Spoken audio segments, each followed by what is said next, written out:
Yo, what's good people? Welcome back to yet another war video. It is now war number 7 of the season. We are into the second half. And yeah, I have got another 4 fights up for us this war, which includes 2 very tricky mystics. So yeah, the first of which is right now so section 1 we took path 8. It was an empty path, so yeah, no fights to show for that one. But section 2 we're now on path 9. And as you can see here, having a bit of a debate in my head about what kind of boost I'm going for here. But yeah, while that's going on, we've got an Ebony Moor. So he's got Hazard Shift, I believe Shock and Bleed. He's also got one eye open, which means, so while you can stun him, because there's no like stun reflection or anything like that, any damage you do to him while he's stunned will be reflected directly back at you. So if you parry, obviously it's just maybe to, in this case for Captain Infinity War, to build his kinetic charges, or you know, maybe it's just by mistake or whatever, while we're trying to bait heavies and special ones for our openings. But obviously, yeah, do not hit more stunned is the idea, so I will not touch my special 2 either, and yeah, go for special 3s only. So the thing I had to practice before going to this fight is obviously try and get as many blocks, because I want to keep my kinetic charges up. I have a skill champ on the team to allow me to shrug any debuffs I do get on me from the Hazard Shift and potentially those falters if he gets there. But we are going to be trying to knock him down as much as possible, and by doing that, we're going to heavy counter his heavy. So obviously after his heavy, I could just run in, or even midway through, I believe you can punish it. But I want those knockdowns. I want to try and keep his falters down, just because I want the kinetic charges to be only shrugging the Hazard Shift, and I don't want to potentially get debuffs on me. But as you can see, punishing his heavy is going really well. While talking, I'm not sure if I already have baited a special 1, but that's also an opportunity to get that heavy retaliation. So yeah, as you can see here, thanks to my jewels, I've got these down. I think it was his special ones that I'm usually pretty comfortable with anyway. I had to just jewel a bit more for the heavy counter on his heavy. And what I found is it's just kind of as that boulder explodes is when you want to launch yours with Captain Infinity War. But yeah, we've gone this long without taking any degen, which is obviously great, but now we knew at some point he's probably getting that nullify 1, and that's fine. It's damage we just have to take, but you know, we throw our special 3, we're very, very comfortable in this fight. He's now at a special 2, that's fine, we'll take it on the block, thanks to Captain Infinity War's block proficiency and glancing as well. Doesn't hurt too much to do. But at this point, we're pretty confident, you know, we're getting him down. It's just a case of see this one out. It's not going to be the quickest fight, as we knew. It is a rank 4 Ebony Moor as well, so yeah, it was a very, very scary fight, I'd say, to going into. One, I just wasn't too sure. There, we just, I think, a bit slow with the heavy punish, so he actually manages to resist it and does get a few hits, but thankfully we had an invulnerability boost on, mincing my words there. And yeah, it was pretty clean and pretty much done at that point anyway, so we see it off. So next up we have Havok with, again, Hazard Shift, Shock, Bleed, and he's also got Nerves of Steel. So now with this one, he can get the armors up quite a bit, because he's obviously we're going with the Warlock, and that means when he's in the shock phase of the Hazard Shift, we're not going to be hitting into him. So the aim in that period as well is actually, if he does get kind of backed up and we have the opportunity to hit into his block, take those to keep the armors down, because with Nerves of Steel, obviously while you're not hitting them, they're gaining the armors, but while you hit their block, then you can actually take those armors back down. And yeah, so here we're just putting on our boost. We go for some tech power backs here. I just chuck on some light ones at the moment. And yeah, I've got three Warlock fights in a row, so actually what you wouldn't have seen is just before this, I took a quick change to my masteries to put suicides on. I believe I sacrificed all 5 points in MD, and I took 3 out of Limber to be the kind of what I saw as the most cost-effective way of putting them on. And yeah, you see here early on, trying not to hit much. We've had to hit into him once there. We get 1 shock debuff on us, but we know we'll be okay as long as we're not doing that too often. In the bleed phase, this is where we really want to get our hits in. And here we go, back to the shock phase. So now you see, again, I'm just trying to, you know, not hit into him. Haven't quite had that opportunity to hit his block, so the armors here are really stacking up. But yeah, now we reach a phase where he's got like 6 or 7, but we're in the bleed phase as well now, so we can hit into him a bit more.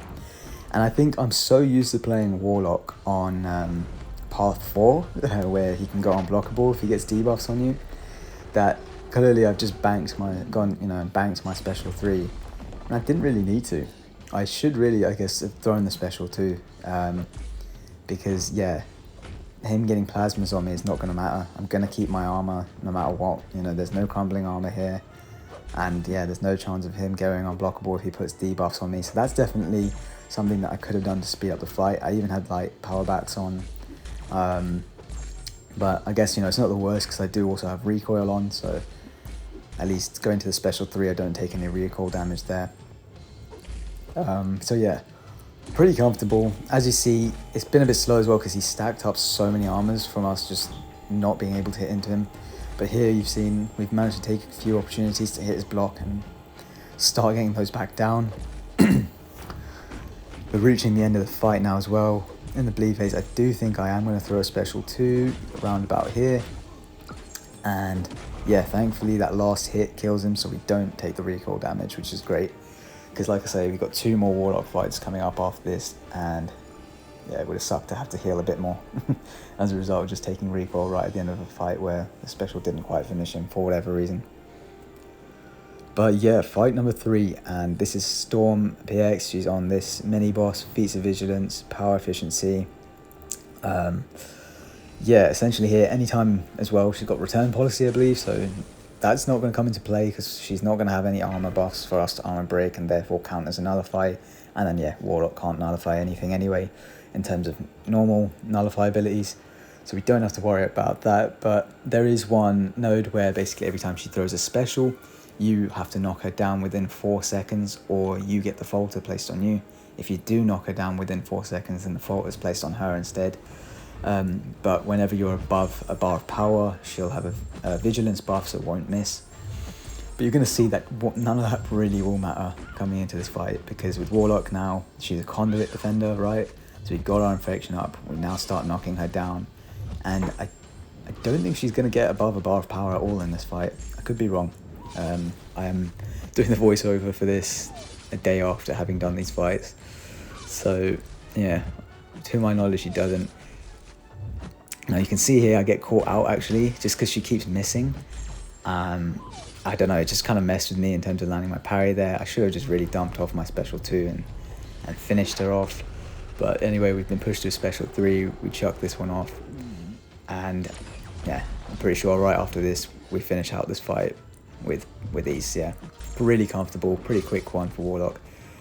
Losing some health, not great, but yeah, as you can see there, 92% health. Still a really clean fight. And yeah, the 4th fight is going to be a rematch. So up against this Mephisto. If you've seen my war videos this season, I took this guy in War 4 and he got a kill on me. I did drop 1 attack bonus to it. In that war, the mistake was not putting on power back boost. I didn't have an advanced power boost either.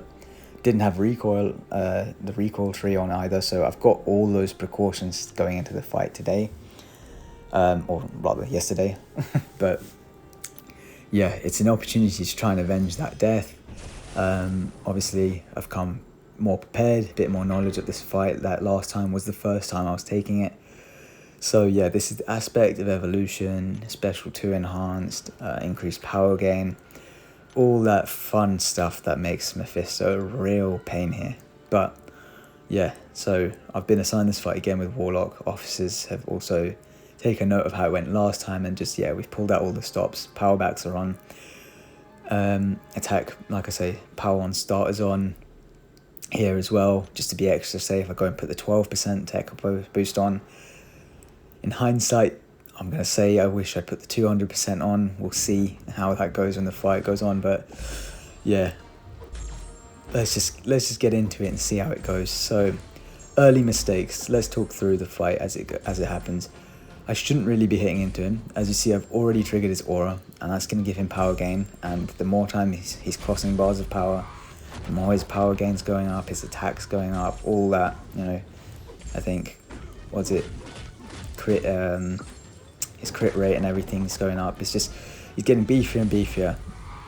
And that's on me. That's a mistake immediately in terms of execution of the fight. What you really want to do is start with some parries, get infection up, and then just do heavies and probably special 2s only. And that should really be the technique with Warlock. But as you see here, we are getting some bad luck in terms of how often he's triggering this aura. And yeah, again, a lot of this maybe stems from a poor start where I rushed it a little bit, getting a few hits in that I didn't need to do.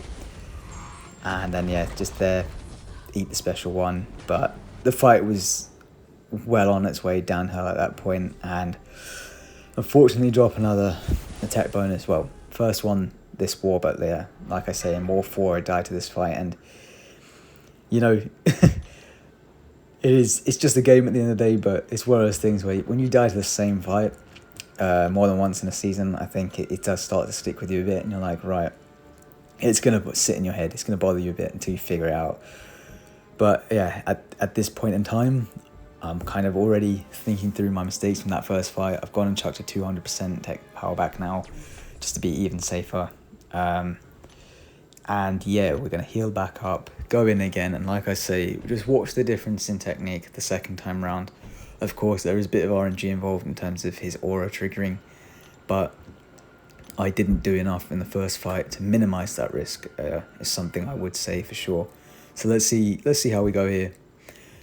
Come in with Warlock again. Right, we're going to get the parry in, and we're just not going to hit parry again. He's not going to trigger the aura if we're not hitting him. So yeah, I've gone for 1 hit there just because I was getting backed up, but probably didn't even need to do that. And we've got infection on, so now it's just a game of heavy, right? He's a conduit defender. Warlock loves a conduit defender for this reason. So knock them down, get these debuffs, get them degenning, because we want to minimize him going above bars of power as much as possible. First special 2 is off, we take some recoil damage, lock the special 1 there, again, just unnecessary block damage really.